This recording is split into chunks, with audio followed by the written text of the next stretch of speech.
my name is Gabby and welcome back to my channel, or if you're new here then welcome to my channel, and in today's video we are going to be talking about my favorite anime of the summer 2025 anime season, since we are roughly halfway through that season at the time of filming this, and these are going to be ranked, but first we are going to be talking about some anime that, although I would not consider all of them to be favorites, I am still watching them this season. Some of them are very much still worth mentioning, and I have some words and some rants for others of them. Starting with There's No Freaking Way I'll Be Your Lover Unless. I love the love that other people have for this series. I do. I truly wish that I was one of them, but honestly I might bail here, and to be fair, even people who love this show acknowledge that there have been some problematic scenes when it comes to the romance and when it comes to consent. I just personally really don't think I can get into this now, and I've honestly liked our main character more with both of the other girls in this series that this show is kind of using as like a harem, and I also do just like our main character. There is some good stuff here about her struggling to fit in and socialize and feeling pressure. It's honestly really relatable, and yeah, the romance. I do not like the main love interest, and this is probably going to end up being my biggest anime disappointment of the year, because the Whisper Me a Love Song creator did the character designs for this series, and I love Whisper Me a Love Song so much, and I really wanted to love this. The premiere was so much fun, but I'm just not having fun anymore. And then we have Witch Watch, which I put at like number 3 on my favorites list for the spring, and I told them not to make me regret that, and they sure did. Some of the humor is just not good at best, it's just uncomfortable and unnecessary at worst, but some of it is still good, and when it's good, I do really like this series, because I do really like the cast of characters that they have here, but I also don't really care about their more serious shonen plotline. Like, I prefer the gags when they're good, but when they're rough,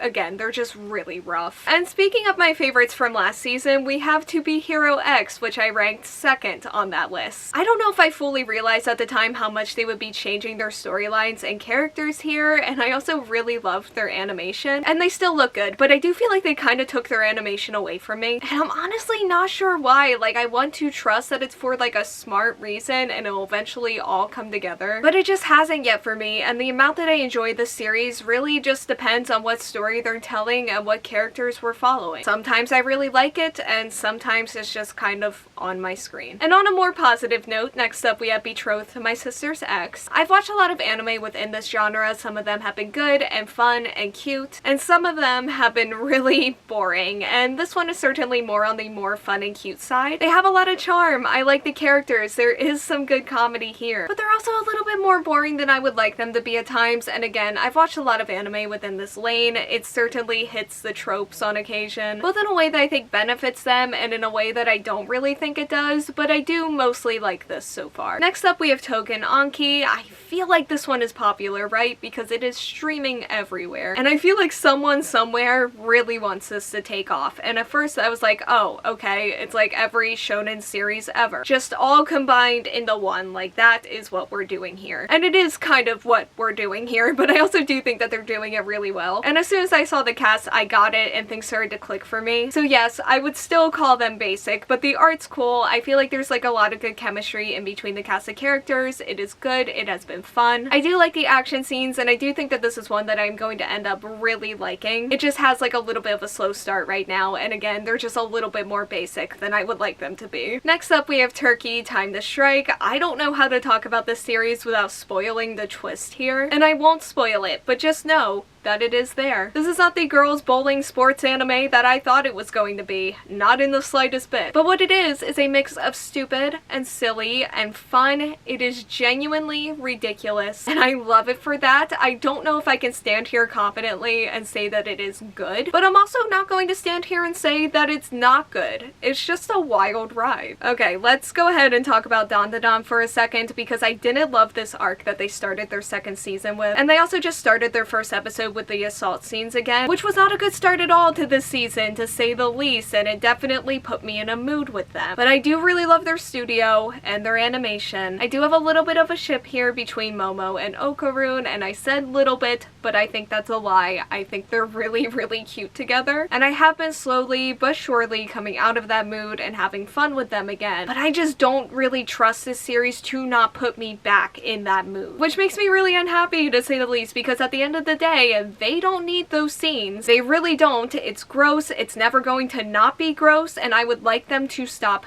doing it. Okay, let's go ahead and move on to the actual favorites now. We have 5 of them. And also just shout out to the fragrant flower blooms with dignity, because by all means, we should have 6 of them today. But Netflix put them in jail and kept them from me, so I haven't watched them yet. So I can really only go based on how I feel about the manga, and it's one of my favorite manga series ever. So yeah, I think that if I was watching them right now, they would be here and would be really high up on this list. So yeah, shout out to them. But we are going to start with number 5, With You in the Rain. And this follows a novelist who on her way home during a rainstorm encounters a dog-like animal who asks her to take it home. And even though she doesn't want to at first, it surprises and impresses her when it hands her an umbrella, so she welcomes it into her apartment despite her initial reluctance. I was not expecting to love this one as much as I do, but it is super slice of life and just really cozy and relaxing in a way that feels really good and really peaceful for my brain. I love the vibes here and I am so grateful for it. It's just such a cute show. The animal is a cutie. I love it so much. And they have a lot of really charming comedy and moments. It's silly and sweet. I love it a lot. And again, going into it, I was expecting to be bored, but I am just so far from it. And at number 4, we have Secrets of the Silent Witch. And this follows our main character, who is a renowned and powerful mage who is the only mage who can cast spells without verbally chanting. As she is super shy, and she learned to cast spells in this way so that she doesn't have to speak in public. But she has now been tasked with guarding the second prince, which means that she is going to have to face both the evils targeting him and the social interaction that comes with this mission. I was also not expecting to love this one as much as I do. Again, I was expecting to be bored. And I was for like the first half of the first episode, but then they started to show off their comedy. They're actually really funny. There's more personality here than I thought, and I do really love their comedy. Again, it's silly, but it's also really charming. I also just really love their aesthetic. It's really cozy and relaxing, and I just love the fantasy and the magic of it all. Like, it's a really cute show, but it also has some really good action scenes as well. And next up at number 3, we have Gachiakuta. And this follows Rudo, who lives in the slums under the shadows of the rich. And after being falsely accused of murder, he is exiled off the edge of the floating town with the rest of the trash. And in order to get the truth and his revenge, Rudo is going to have to join the cleaners of the surface and battle with the trash beasts that humanity has created. Okay, so this is one of my favorite manga series that I have ever read, and actually from here on out in this video, that is going to be the case. But in the case of Gachiakuta specifically, I actually didn't know that it was going to be an all-time favorite manga series for me with the beginning chapters. And re-experiencing them in the anime, yeah, they're still not my favorites, but I am actually having a good time anyway because I am just really loving seeing this series get adapted. And I know it's only going to get better from here, and I am really happy with this adaptation so far, which is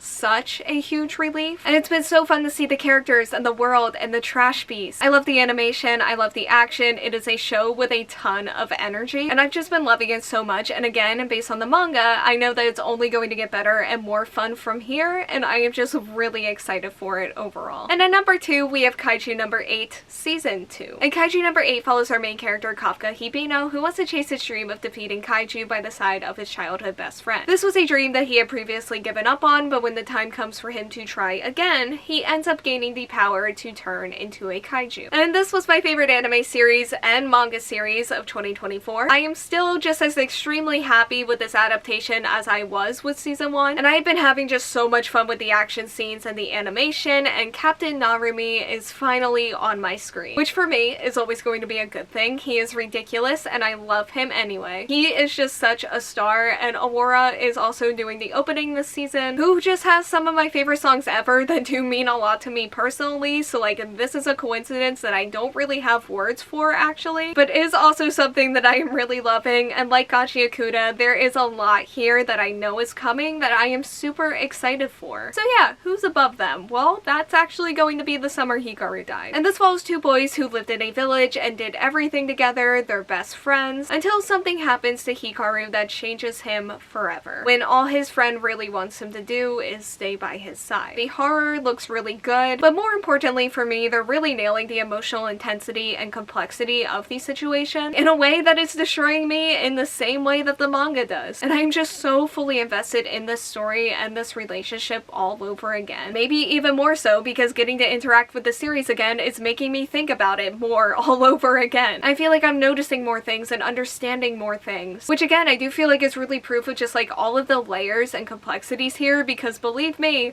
I was also really thinking about this when I was reading the manga, and it's all really just messing with me and my heart, which is ultimately what I want from this series, even if it is painful, and it's also giving me all of the summer horror that I could want. Like, the vibes are great, and yeah, it is my favorite anime currently airing in the summer 2025 anime season. Okay, so that is all that I have for today's video. I will once again say I hope none of these shows make me regret saying nice things about them. I guess we'll see, but for now, thank you all so much for watching. Like, comment, subscribe, hit the bell, and answer the question that'll be around here if you want to do that, and hopefully I will see you here next time. Bye!